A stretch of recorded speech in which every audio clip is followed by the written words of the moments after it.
The year was 1881, and the desert wind that swept through southern Arizona carried with it the scent of dust, death, and the smoldering dreams of those who had come west chasing freedom.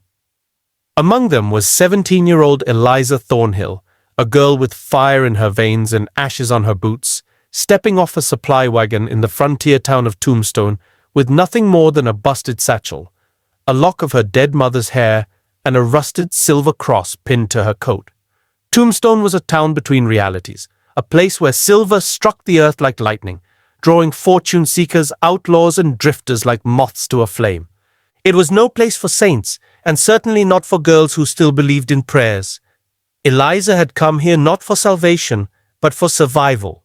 Her father's murder in Kansas had taught her early that justice came slow, if at all, and often arrived in the form of a bullet. The desert sun was unforgiving, baking the wooden sidewalks and bleaching bones left behind by coyotes or worse. Every building looked as if it might collapse under its own lies, yet people clung to this place like it was their last hope. Tombstone promised riches, reinvention, and ruin in equal measure. Eliza knew she'd have to burn part of herself away just to stay alive. Her first steps into Tombstone's Red Row, the stretch of saloons, dance halls, and gambling dens that formed the town's wildest vein, felt like walking into a furnace. Men's eyes followed her, some curious, some cruel, none kind. She walked past the Grand Union Hotel, past the rowdy laughter spilling out of the Crystal Palace Saloon, and finally stopped outside a weather-beaten building with flaking red paint and a swinging sign that read, "The Firewalkers." It was part brothel, part fortress, run by a woman whose name carried weight like a loaded rifle, Delilah Cutter. Folks called her Hellfire Delilah, and no one could say whether she earned the name from her temper, her past, or the fact that 3 of her former lovers were buried in unmarked graves behind Boot Hill. Eliza clutched the letter she'd carried from a Kansas boarding house, its creases worn soft by nervous fingers.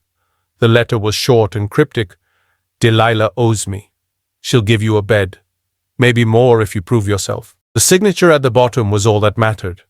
Sheriff Brantley Cole. The man who had buried her father and whispered that if she ever needed a second chance, Tombstone might give her one, or take everything. The Firewalkers wasn't the most famous bordello in town, but it was the most feared. Delilah employed women who could drink men under the table, shoot a rattlesnake off a fence post at 20 yards, and dress wounds from bar brawls without flinching. Each had a past they didn't speak of and a skill that kept them alive. Delilah saw Eliza coming long before she stepped through the saloon doors. From the upstairs balcony, she flicked ash from a hand-rolled cigarette and narrowed her eyes. She didn't trust charity cases, especially not ones with soft hands and trembling chins, but she trusted Brantley Cole's word more than most. "You'll start cleaning," Delilah barked as Eliza entered, voice hoarse like gravel. "Mop floors, haul water, stay out of the way. I don't tolerate whining or weakness. You think you're tougher than you look?" Eliza met her gaze squarely. "I buried my mother with my bare hands and cut the man who killed my father," she replied. Delilah cracked a smile. "Good. We'll see if you last the week." Eliza's first days were grueling. She hauled buckets of water from the town's only well, scrubbed vomit off floorboards, and patched bullet holes in the wallpaper with strips of old curtains. She kept her head down, listened more than she spoke, and watched the other women with the quiet hunger of someone learning how to survive. There was Ruby Finch, a former preacher's daughter who carried a derringer in her garter and quoted scripture between shots of whiskey. There was Nellie Dusk, tall and cool as moonlight, who could read a man's past from the way he held his drink. And there was Thomasina Tommy Bell, a former railroad worker who dressed like a man, swore like a sailor, and could toss out a drunk with one hand.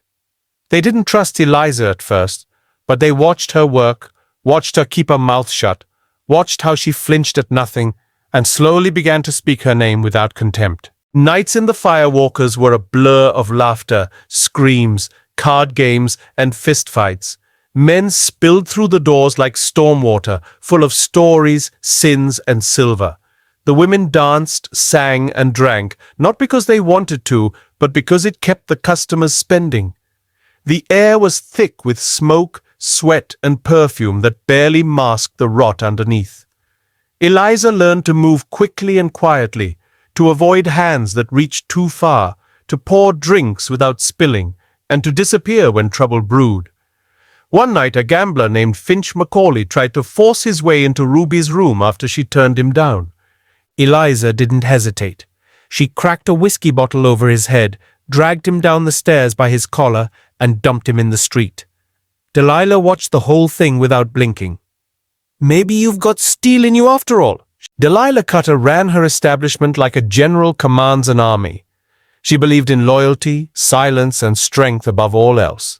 She kept books tighter than any banker, ran background checks on regular customers, and kept a hidden arsenal in the piano, in case of raids or revenge. She'd been burned before, by men, by lawmen, by women she'd trusted. But she had survived it all and made damn sure no one crossed her twice. Eliza watched her closely. Delilah didn't just survive. She thrived. She made fear a currency, power a weapon, and respect something earned through action, not words. Eliza realized that if she wanted a life that couldn't be stolen from her again, she'd have to learn to do the same. One quiet afternoon, Ruby took Eliza aside and handed her a pistol. "You ever fire one of these?" she asked. Eliza nodded, remembering the weight of her father's Colt, the sound it made when it kicked back in her hands. "Good," Ruby said, "because someday someone's going to look at you and think they can take what's yours, and when that happens, you better not hesitate." That night, Eliza slept with the pistol under her pillow and her boots on. She understood then that trust in this world wasn't a gift, it was a weapon. And sometimes the only difference between a victim and a survivor was who drew first.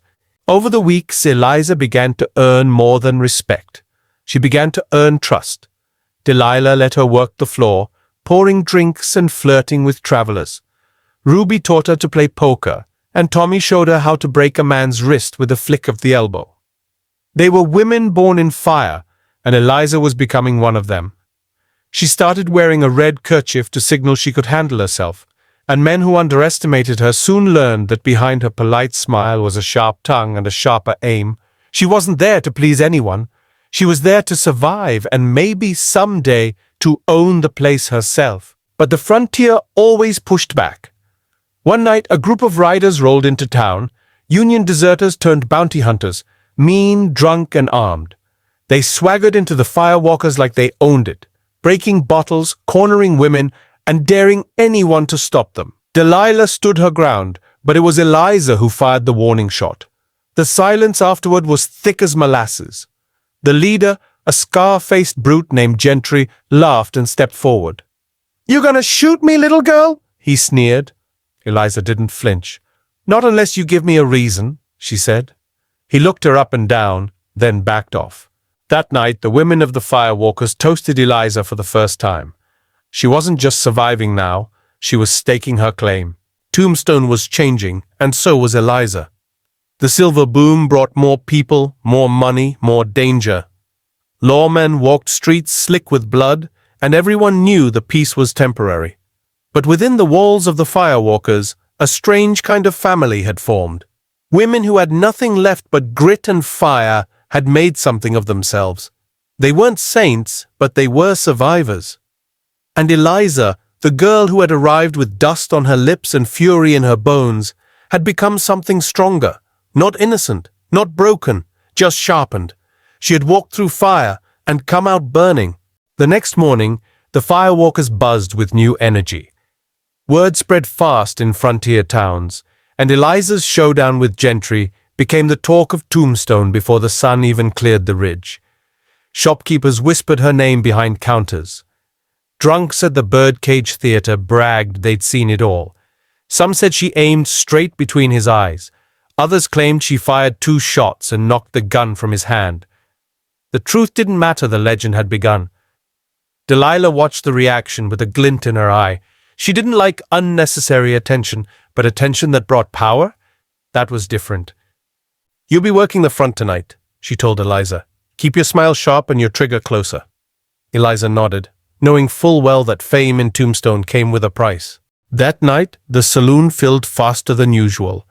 Men came not just for drinks and dice, but to lay eyes on the girl who'd faced down a killer. Eliza played her part well, cool, mysterious, untouchable. She wore her mother's silver cross low around her neck, let her eyes linger just long enough to make a man feel special, and spoke in a voice that mixed sugar with steel. The money flowed, but so did the danger. A gambler from New Orleans tried to follow her upstairs. A cowboy too drunk to see straight reached for her wrist. She handled each calmly, a warning in her smile, a threat in the way her hand hovered near her holster. The other women watched and took note.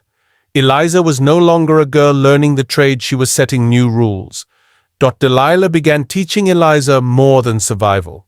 She showed her how to balance books, how to negotiate with suppliers, how to spot lawmen in disguise. "Power's not in the pistol," she'd say. "It's in the ledger." Eliza listened and absorbed it all. She kept notes in a battered journal she hid under a loose floorboard in her room. She wrote down names, debts, deals, and secrets. One entry described a deputy who paid for silence. Another, a doctor who traded medicine for time with Ruby. Knowledge was another kind of weapon, and Eliza intended to wield it with the same precision she used with a gun dot.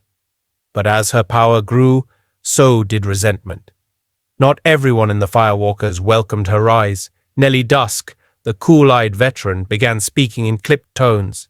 "She's quick, but quick burns out," she told Ruby one evening, loud enough for Eliza to hear. Tommy grew quiet, more watchful, her easy smiles fewer and farther between. Even Ruby, once her closest friend, began to pull back, unsure if Eliza was rising too fast, or if her own days as the star were coming to an end. Eliza felt the tension in every glance, every silence, every moment that stretched too long between words. She didn't back down. She sharpened herself further. Trouble arrived again in the form of smoke and sweat, a group of cattlemen from Texas, wild from months on the trail and flush with money. They stank of rawhide and whiskey, and they brought with them a kind of chaos that made even Delilah tighten her grip on the bar. One of them, a man named Burke, fixated on Eliza from the moment he saw her. "You the fire-eyed girl they keep talking about," he slurred. "Bet you don't burn half as hot as they say." Eliza didn't answer. She simply stared, eyes steady, until he turned away. That night, he waited outside the saloon, drunk and angry. When Eliza stepped into the alley behind the Firewalkers to dump out a basin of water, he lunged Dot. He didn't expect her to fight. He certainly didn't expect the knife in her boot. The struggle was quick, brutal, silent. A slash across his thigh, a knee to the ribs, and he was down. Eliza stood over him, breath calm, eyes cold. "Tell your friends," she whispered, "that I bite harder than I burn." Then she left him there, bleeding into the dust. Delilah said nothing when Eliza returned. She simply handed her a whiskey bottle and said, "You're one of us now, for better or worse." That night, Eliza didn't sleep. She sat by the window, watching the moonlight spill across the rooftops, and wondered if this strength she'd earned would ever let her feel peace again. A week later, the body of a girl from another saloon was found in the arroyo outside town. Her face was bruised beyond recognition, her hands bound with twine. The sheriff said it was bandits or maybe a drifter, but the women of Tombstone knew better. They'd seen the pattern before too many times.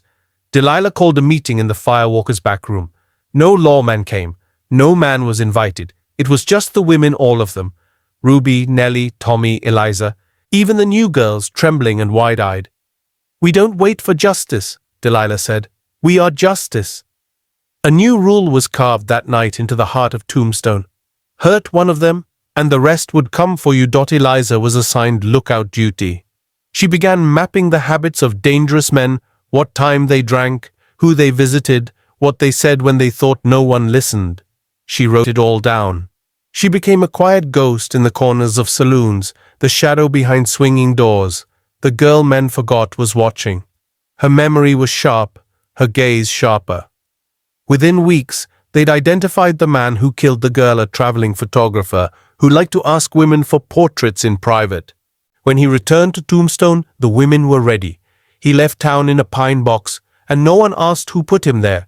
Not officially. The Firewalkers changed after that.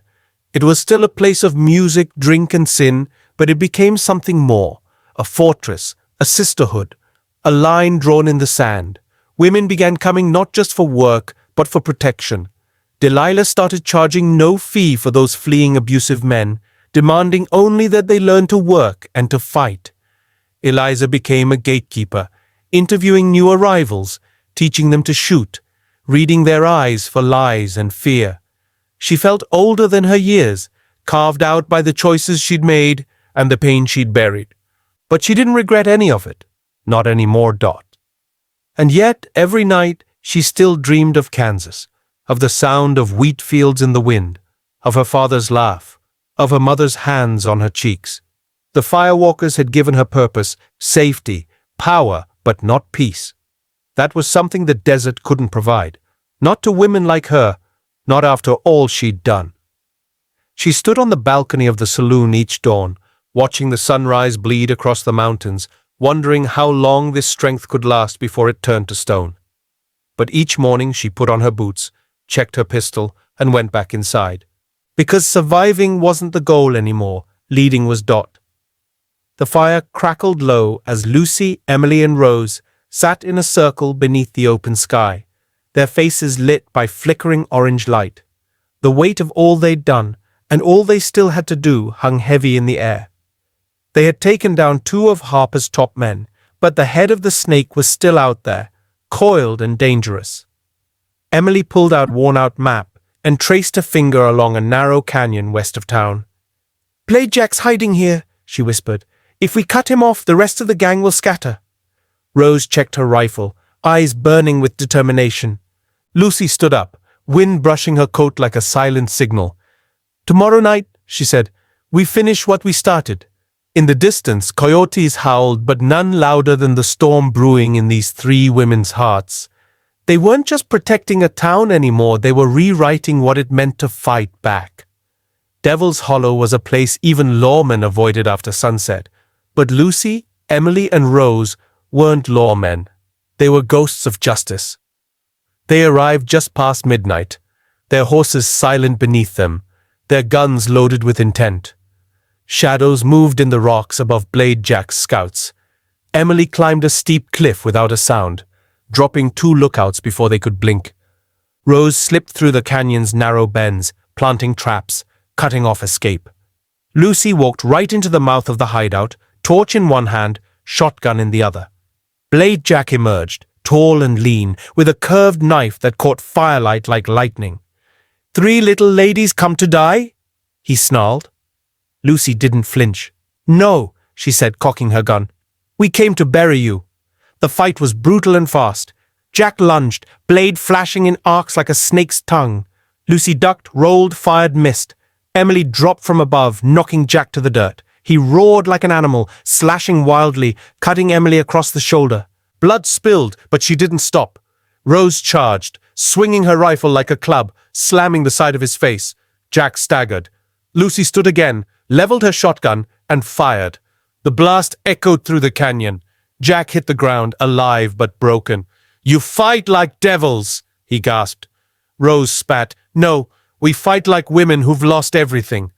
They tied him up with thick rope, dragging him toward town like a prize no one expected them to win. Harper had just lost his blade. Next was his crown. The sun rose behind them as they rode into Dustwood, dragging Blade Jack like a fallen legend. People gathered slowly, stunned to silence. Men took off their hats, women covered their mouths. The sheriff blinked, speechless, as Lucy tossed Jack at his feet. "You want law and order?"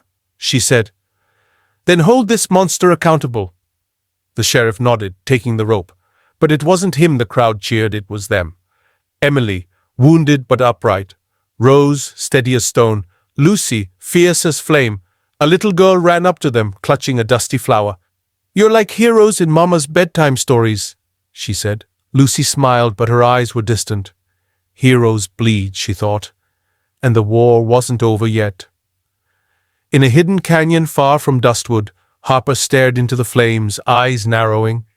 Blade Jack caught, First Wyatt, then Clay, and now Jack. They're just women, he hissed. His second-in-command, Cole, didn't speak. He'd seen them fight. He'd seen what they were willing to do.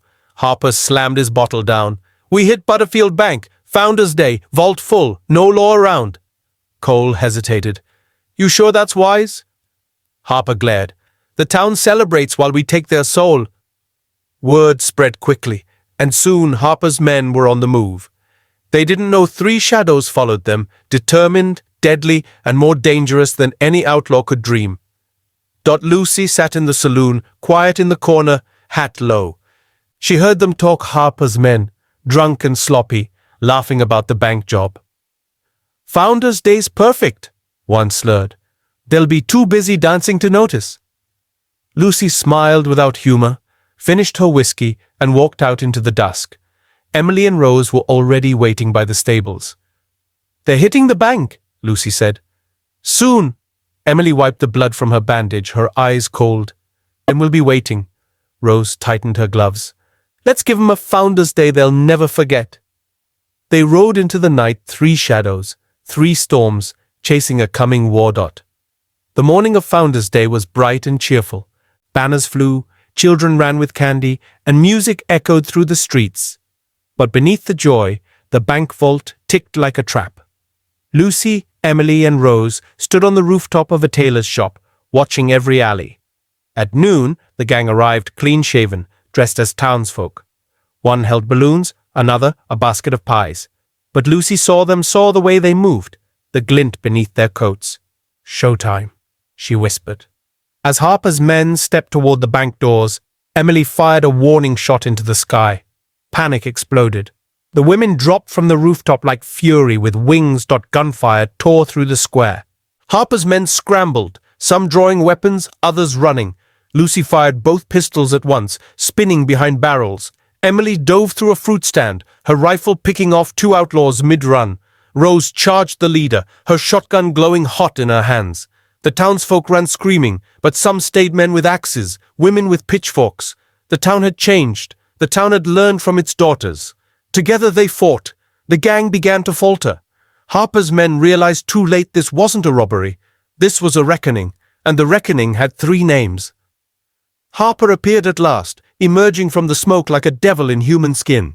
He aimed at Lucy, fired. The bullet scraped her side. She didn't stop. She ran straight at him, leapt from the stairs, tackled him into the dirt. They wrestled, fists flying, blood and dust mixing like war paint. Harper growled, "You don't belong here." Lucy gritted her teeth. "We built this place." She slammed her elbow into his face. He staggered back right into Rose's shotgun. She looked at Lucy, who nodded once, and then, with thunder in her hands, Rose pulled the trigger dot. The battle ended in silence. Bodies lay still. Smoke rose in slow spirals. The town stood stunned alive, shaken but free. Harper was gone, his gang scattered or dead. Emily collapsed to her knees, exhausted. Rose sat beside her, staring into nothing. Lucy stood over them both, breathing heavy. "It's over," she whispered. For a long time no one said a word. Then the mayor stepped forward. "You 3, you saved us all." A slow clap started, then another. And then the square roared with cheers, but Lucy didn't smile. "We didn't save you," she said quietly. "We just reminded you how to fight." Weeks passed. The town of Dustwood changed forever. Women trained at the shooting range. Girls walked taller. The sheriff offered Lucy a badge she refused. "I'm no law," she said. "I'm the fire that wakes law up." Emily opened a school, teaching both reading and rifle handling. Rose rebuilt the blacksmith shop, forging tools and legends in equal measure. And every night, under the stars, they'd meet again, whiskey in hand, stories in the wind. They had scars now, and nightmares that wouldn't fade. But they also had each other. In a world that once doubted them, they had carved a legend, 3 women who rode into hell, and never looked back. The next morning, the town square was humming with nervous chatter. News had spread fast. The Harper gang wasn't just bruised anymore. They were bleeding. Old men leaned on canes outside the general store, whispering about Lucy and her girls. "They did what the sheriff couldn't," someone muttered. Inside the saloon, a gambler raised his glass. To the wildest damn women this side of the Rockies? But Lucy wasn't there for praise. She was at the church steps, watching the sun rise over the graveyard. Too many good folks buried here, she said to no one. Behind her, Emily arrived with telegram papers. Harper was on the move. He's planning something big, she said, and we've got maybe 3 days to stop it. Harper wasn't hiding anymore. His message was loud and clear. He sent the ears of a deputy in a box to the mayor. Attached was a note. You took my men. I take your town.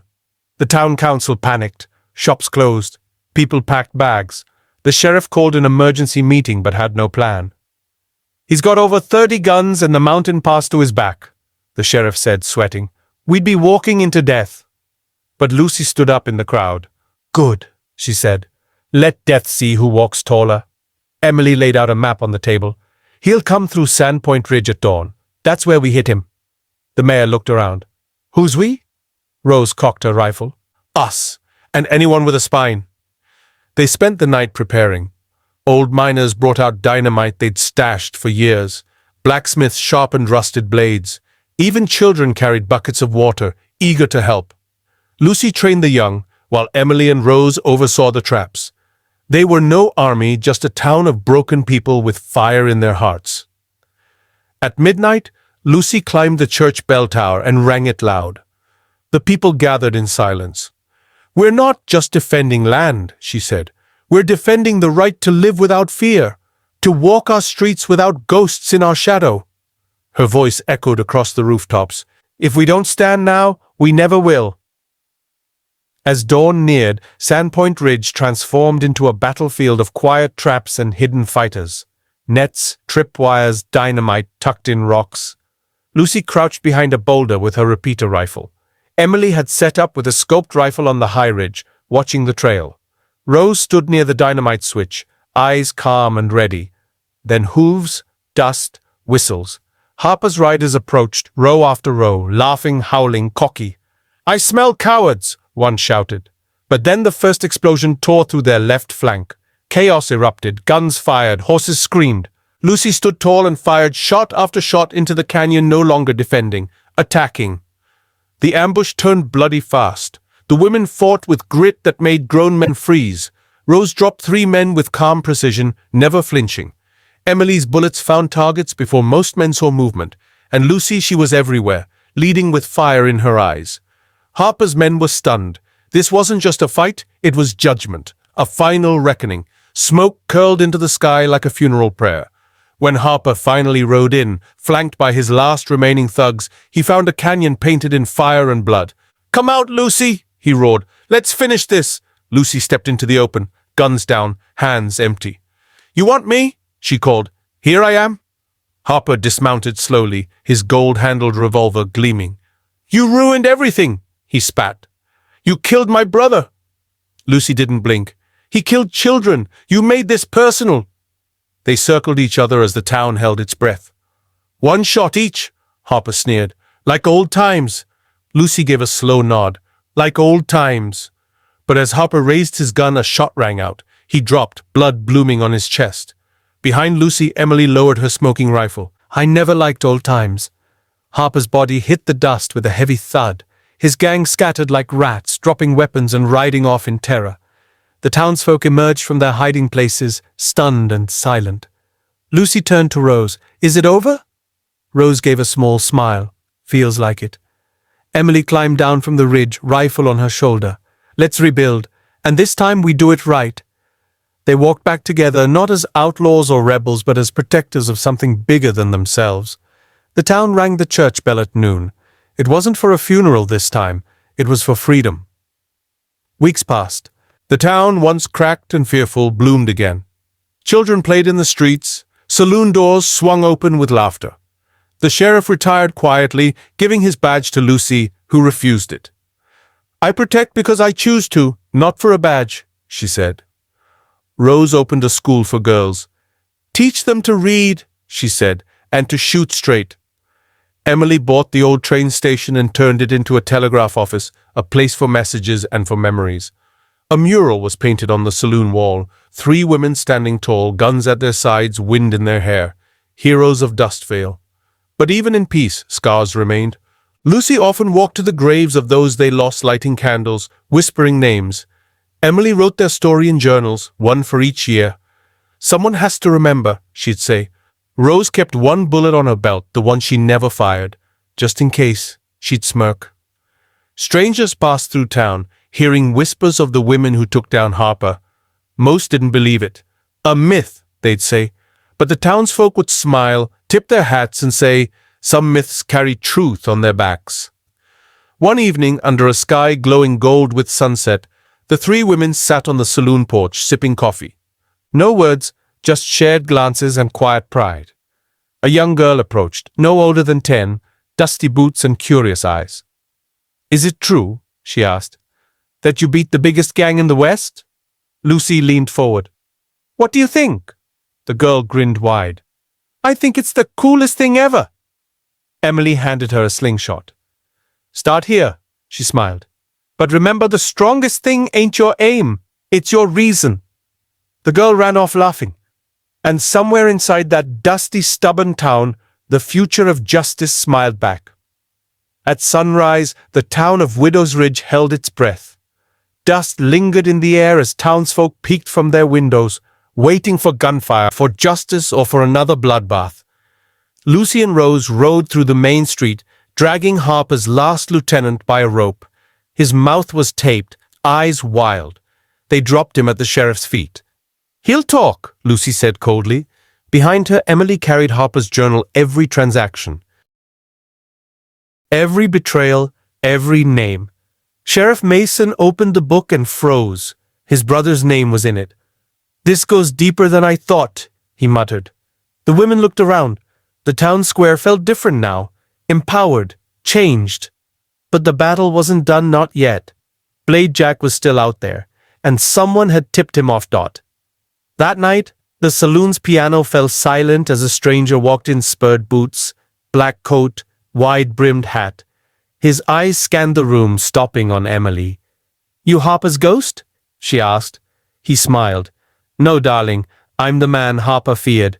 Blade Jack, calm, collected, and deadly. Emily's hand brushed her revolver. He noticed. Easy now, he said. I didn't come to fight tonight. Then why are you here? She asked. Jack leaned in. Because someone's feeding me your moves, and I want to see your face before I end you. With that, he left no bullets, no blood, just a warning. But it meant something bigger. There was a traitor among them. The campfire crackled outside the barn that night as Lucy slammed her fist into a crate. A traitor? In our crew? Emily nodded. Or in the town? Rose sat quietly, replaying every move, every face. We trust no one now, she said. Not even each other until we're sure. Emily tossed Harper's journal into the flames. Everything we need is already inside us, she said. They packed their bags in silence. They knew the final storm was coming, the kind of fight you don't walk away from. Lucy checked the bullets.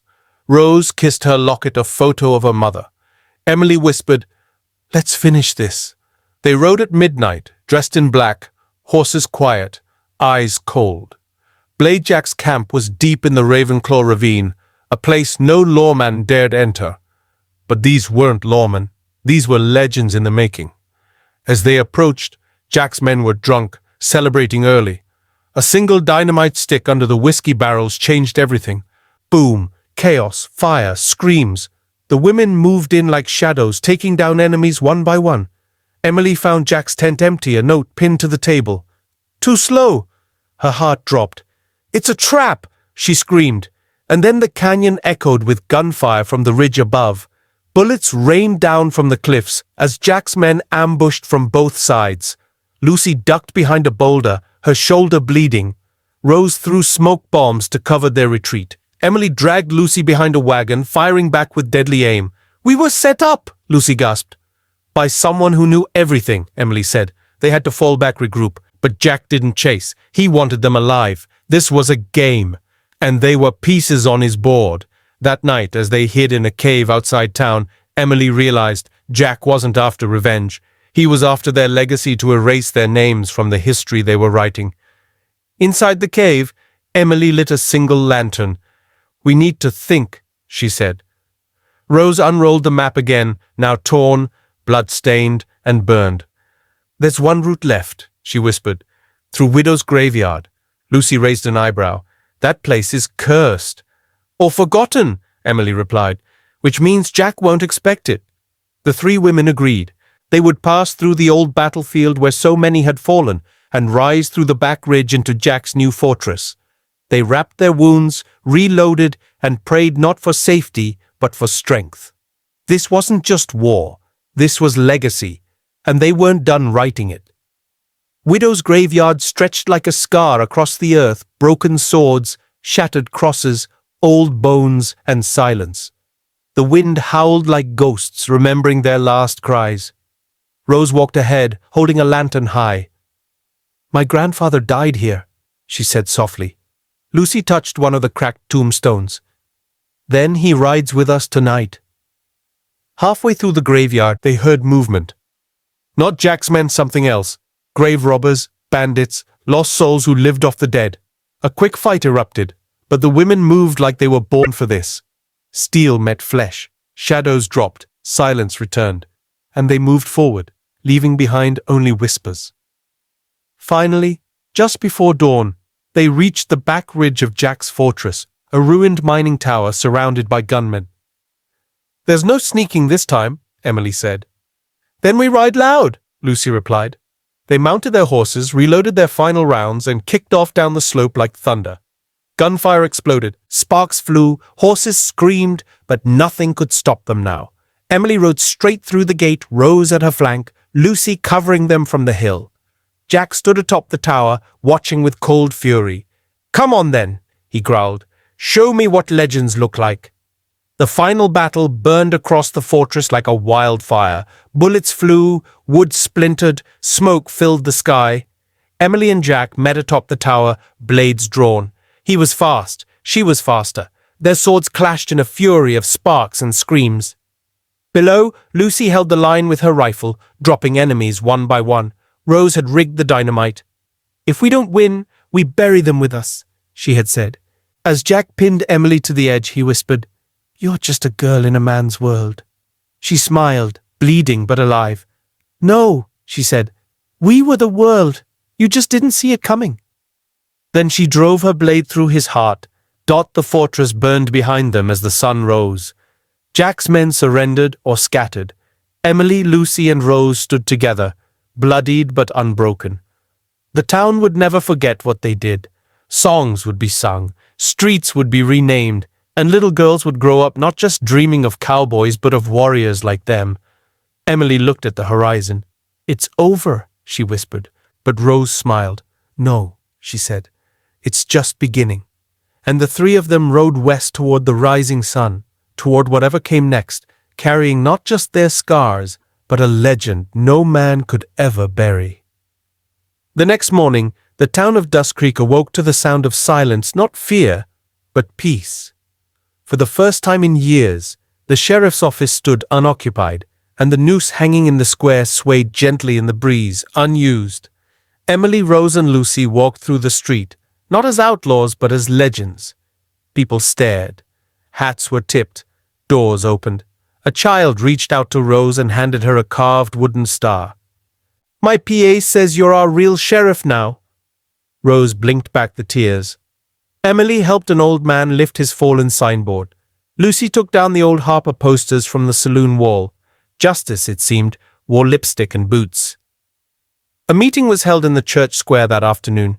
The mayor, the same man who once said women shouldn't be on horses, let alone battlefields, handed Rose a new badge. "You earned this with grit," he said. She didn't smile. She simply nodded and pinned the star over her heart. Emily was offered a deputy post, which she declined with grace. "I ride free," she said, "but I'll always ride back if you call." Lucy, the mind behind it all, opened a school in the church basement, teaching girls how to read maps, shoot straight, and never bow to fear. "This town doesn't need saving," she told her first class. "It needs remembering." The stories of Dust Creek spread like wildfire. 3 women who brought down the Harper gang, rode through hell, and came out steel. Ballads were written. A traveling poet came and scribbled verses on the walls of the saloon. A statue was carved in the center of the town, not of a man on a horse, but 3 women standing shoulder to shoulder, rifles at rest, eyes forward. Tourists came, but Dust Creek never became a circus. It remained quiet, proud, and sacred. Because the people knew history wasn't made by chance, it was made by choice, and these women had chosen to fight when no one else would. Years passed. The saloon was rebuilt with polished floors and clean whiskey. The school expanded into the old jailhouse. Every young girl in Dust Creek could tell the story by heart. Of the night Blade Jack fell, of the explosion in the hills, of the woman who rode into the canyon with a scar over her eye and came back a legend. Emily sent letters from distant towns where she helped free the wrongly jailed. Lucy became a published author. Her book, Ironheart's Soft Hands, became a classic. And Rose, she remained. The sheriff who never needed backup but always welcomed it. On a calm autumn morning, a new traveler rode into Dust Creek, a young woman with windburnt cheeks and fire in her eyes. She looked up at the statue, then at the sheriff's office. "Is it true?" she asked a passerby. The old man smiled. "Every word, child, and if you're lucky, you'll meet the one who lived it." In the sheriff's office, Rose looked up from her desk, saw the girl through the dusty window, and smiled faintly. "Another rider," she whispered. "Good, the West still needs them." And with that, the legend of the Wild West women lived on, not just in stories, but in footsteps. If you felt the fire in Eliza's journey, hit like, subscribe, and saddle up for the next story, because out here, legends never die.